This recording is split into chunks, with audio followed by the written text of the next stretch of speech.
Hills of eastern Washington keeps resurfacing a bottomless pit said to be a pathway to the paranormal. Somewhere in the forests of Washington state, there is a place that swallows sound. A place where compasses stop working, where dogs refuse to walk, and where the air feels heavier than it should.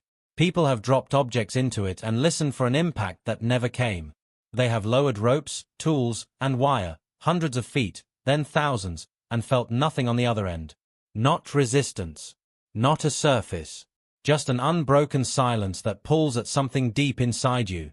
Now imagine being the person who decided to send a camera into that darkness and actually watch what came back up. Because that is exactly what happened. And what that camera captured did not just raise questions. It changed the way people thought about what might be living beneath the world we think we know. This is not a ghost story. This is not a fairy tale passed between bored teenagers on a camping trip. This is a documented account of one of the strangest and most persistently unexplained locations in modern American history, a place known simply as Mel's Hole. A place that, according to official records, does not exist. And yet, the people who have stood near it, looked into it, and attempted to measure it have walked away permanently changed. Some of them walked away at all. Others simply stopped being reachable. What follows is the most complete and honest telling of this story. The origins, the investigations, the footage, and the terrifying conclusions that no official body has ever been willing to address. It starts, as so many strange things do, with a phone call that almost nobody was supposed to hear. In the winter of 1997, a man named Mel Waters called into a nationally broadcast late-night radio program called Coast to Coast AM. The show had a reputation for covering fringe topics, paranormal events, government conspiracies, unexplained phenomena, and its audience was large, loyal, and deeply curious. Mel Waters was not a professional storyteller. He did not have a book to sell. He did not have a website or a social media following. He was, by all accounts, a private man who owned a stretch of rural land near Ellensburg in central Washington state. And he had a problem he did not know how to explain. On his property, there was a hole. That might not sound like much. Properties have holes. Construction sites have holes. The earth, at its most basic level, is full of them. But this hole was different, and Mel knew it from the first time he stood at its edge and looked down. The opening was roughly 9 feet across, perfectly circular, and surrounded by a ring of stacked rocks that the locals told him had been there longer than anyone could remember. Nobody in the area had built it. Nobody had dug it. It had simply always been there, like a wound in the ground that never healed. Mel's first attempt to measure the hole was casual. He dropped a rock and waited for the sound of it hitting bottom. There was no sound. He dropped a heavier rock. Still nothing. He tried dropping a metal tool. The silence that came back was absolute, not the silence of something falling slowly, but the silence of something disappearing. As though the hole had consumed the object rather than received it.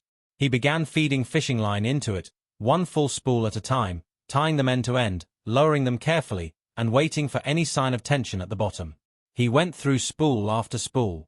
He counted the footage. By the time he stopped, not because he hit something, but because he ran out of line, he had lowered more than 80,000 feet of fishing wire. That is over 15 miles. And the line had still not touched anything. On the radio that night, Mel described other things too. He said the land around the hole was unnaturally quiet. Birds did not fly over it. Animals avoided it. His own dogs, which had roamed that property freely for years, would not go within 100 yards of the opening. The air near the hole felt different, denser, somehow, like the pressure that builds in your ears before a storm. He mentioned that local residents had been using the hole informally as a dump site for decades, dropping in old appliances, broken furniture, and even animal carcasses. Nothing ever made a sound going in. Nothing ever came back out. Mel Waters was calm during that interview. He was not hysterical, not dramatic. He answered questions clearly and without embellishment.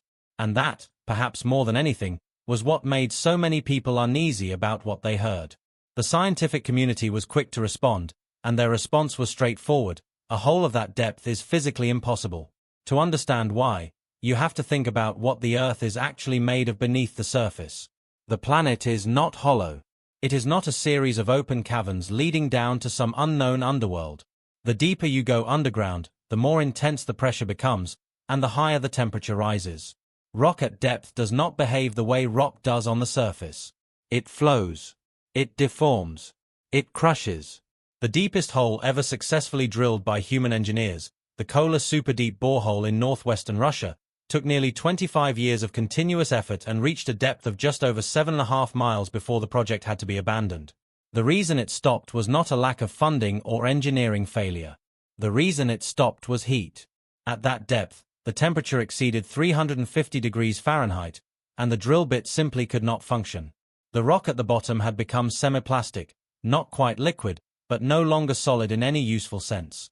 Mel Waters, according to his account, had lowered over 15 miles of fishing line into a hole with a garden variety pulley, and encountered nothing. No heat. No resistance. No geological material of any kind. Every scientist who was asked about this reached the same conclusion. It was not possible. The laws of physics, geology, and basic chemistry made it impossible. A void of that depth could not exist without collapsing. The pressure alone would seal it. And yet, nobody who had stood at the edge of the hole had an explanation for what they saw and felt there. The scientific dismissal might have ended the story. But something happened shortly after Mel's radio appearance that suggested someone with far more resources than a geology professor had taken notice. Mel said that within days of the broadcast, the situation around his property changed. He noticed vehicles he did not recognize, unmarked, dark-colored, with no identifying features, parked along the road near his land. He found tire tracks in places that had been untouched for years. He encountered unfamiliar footprints on his property, heavy-soled and purposeful, as though made by people who were used to moving through terrain quietly. Then, one afternoon, he returned home to find his land occupied. Men in protective suits were stationed at the entrance to his property. They had clipboards. They did not introduce themselves. They told him that access to the land was temporarily restricted due to a reported aviation incident in the area. Mel saw no crash site. He heard no emergency response activity. There were no news reports, no investigators he could identify, no follow-up from any organization he could name. Within a short period, he was approached by what he described as officials. He was deliberately vague about their agency or affiliation, and offered a financial agreement. He would receive a regular payment. In return, he would leave the country and make no further public statements about the hole or anything connected to it. When he pushed back, the tone shifted. He was told that certain materials had been discovered on his property that could be interpreted as evidence of illegal activity. He understood this for what it was. He packed his belongings and flew to Australia. He was gone for years. He made no public statements. He gave no interviews. And then, in 2002, he called the radio program again.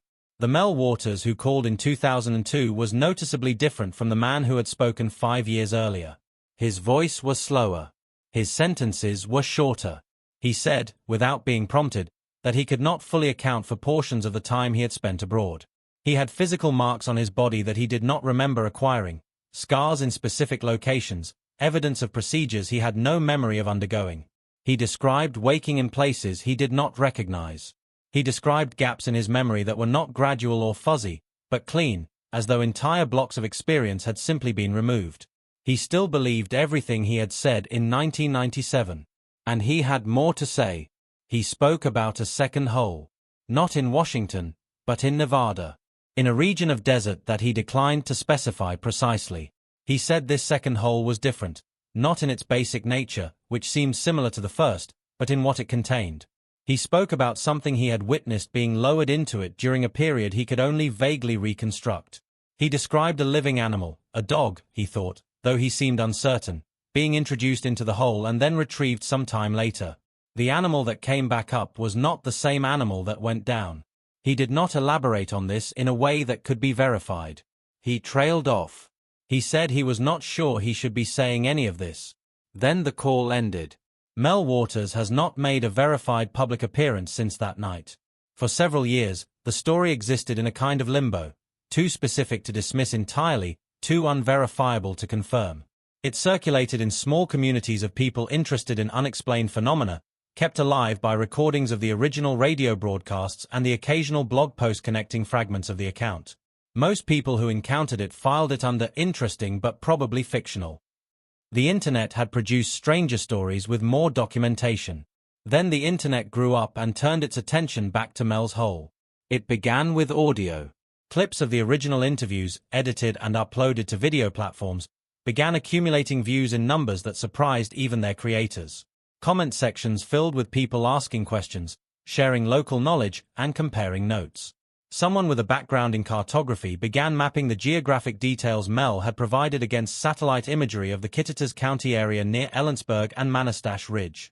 The coordinates they arrived at were approximate. Mel had never been precise, possibly deliberately, but they pointed toward a stretch of land that matched the general description. When people began looking at that stretch in satellite imagery, they found something that stopped the conversation cold.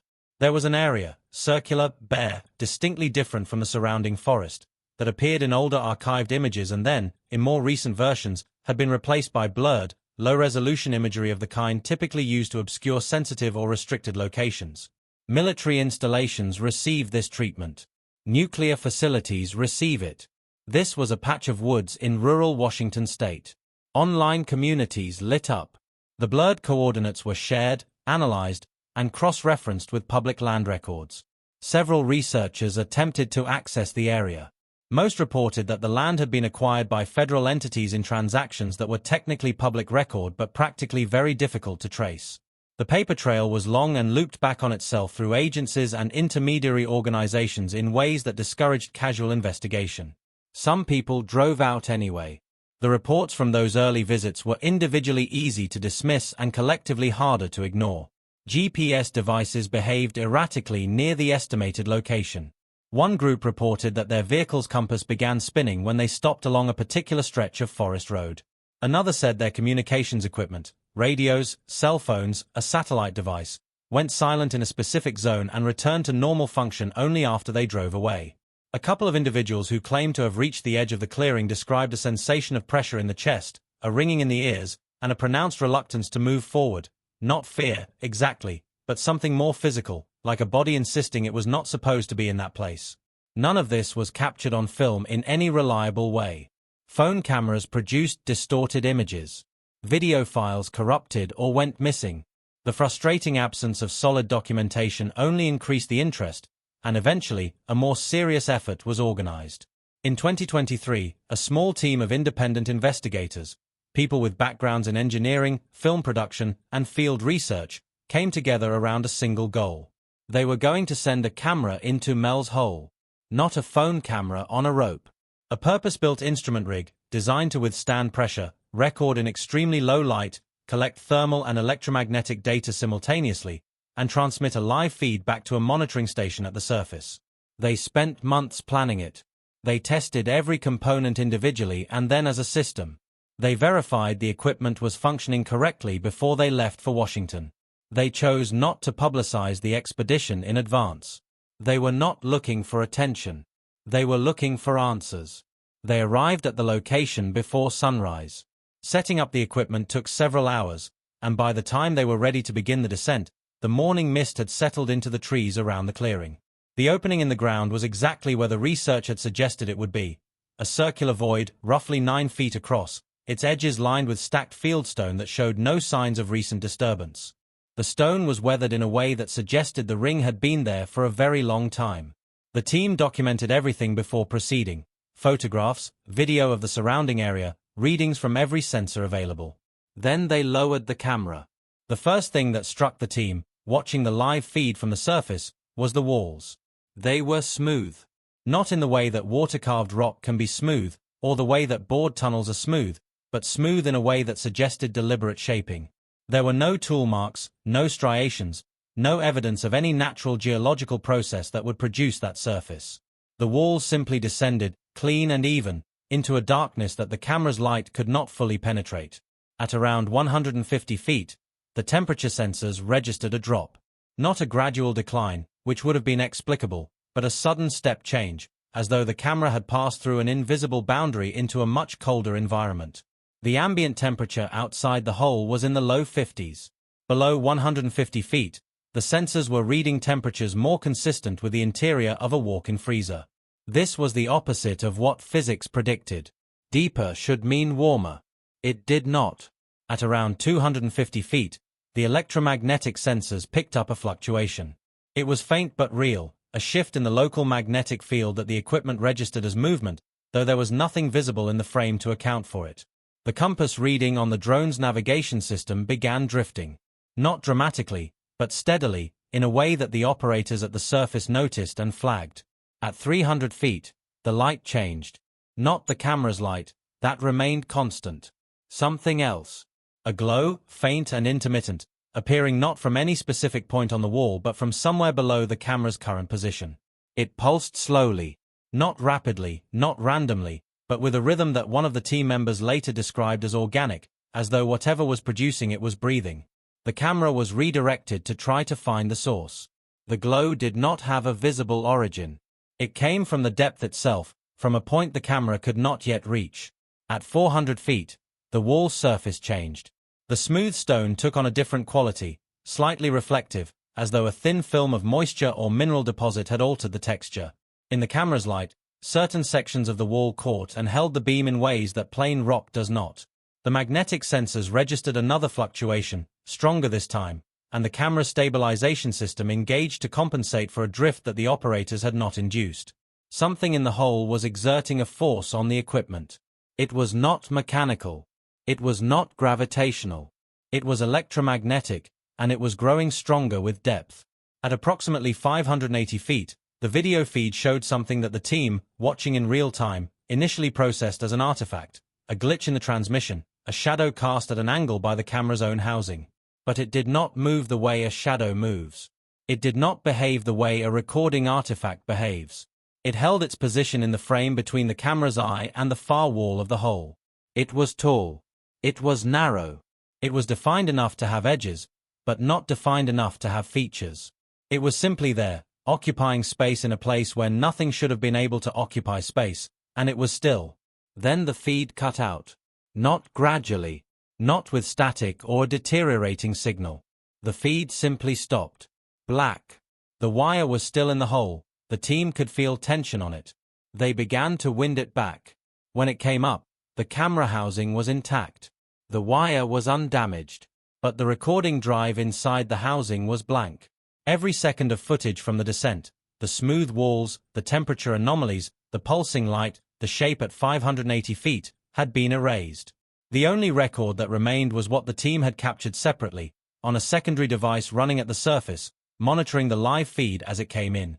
That footage survived, because it had never gone into the hole. The team shared what they had.